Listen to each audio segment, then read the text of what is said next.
Imagine you're walking through the world, and the sky blackens around you. You start hearing voices scream in the distance. That's when you know a zone-wide event's coming. You better get some friends, you better get some people you don't even know, and you better be prepared for this. One of the most exciting things about Rift is that in addition to all of the static content that people are used to from other games, there's new types of things to do no matter where you go. Whenever you talk about dynamic content, you're talking about individual events that happen throughout the world, but everybody's waiting for that one that ties the entire world together. You've seen rifts and you've seen small-scale invasions, but a zone-wide event literally takes over the entire zone. We're talking hundreds of players together. And then we have hundreds of NPCs and tons of rifts open. I mean, just the whole sky goes crazy. I mean, just all hell breaks loose.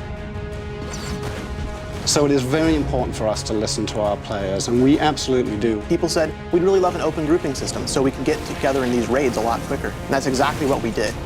When you finally, you reach the biggest things in the game, you see a Colossi, you're not going to think this is a solo encounter, this isn't something I can do alone. You're going to want to run back down, you're going to want to grab everybody you can, you're all going to want to jump on that thing together.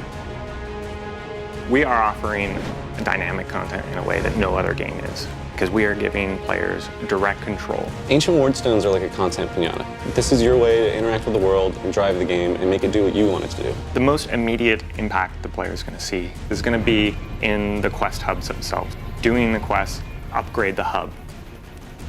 By turning on one of the Ancient Wardstones for your faction, you are turning it off for them. It's a really fun part of the system. You get to go over there, blow up the other guy's Wardstone, and then take it for yourself.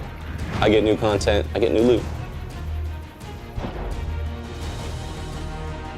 You've hit cap, you've done tons of rifts, you've seen the mechanics of them evolve over time, you've fought back 1,000 invasions and killed every foothold you can see on the map. So what do you do now? What we want you to do is we want you to go find the expert rifts and the raid rifts. Not only are the rifts bigger themselves, but the types of things and the number of mechanics and objects that we're spawning in, it's just magnified. So while we require sort of an elite crew, we also want to make sure that anybody else shows up when they see these things in the world, can help out, can help the fight, can jump in and still get the contribution rewards they've been accustomed to getting.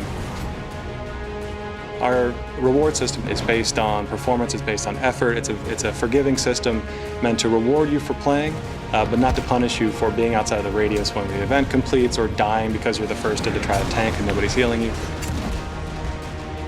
The best reward you get out of our dynamic content is the planar focus. And this is essentially an item which has a number of slots associated with it, and you're going to be able to get essences from doing planar content. They can power up abilities you already have or give you new abilities.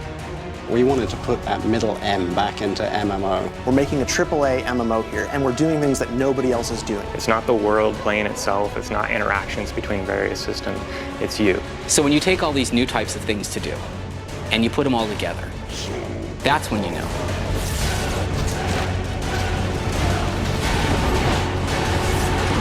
This is Rift.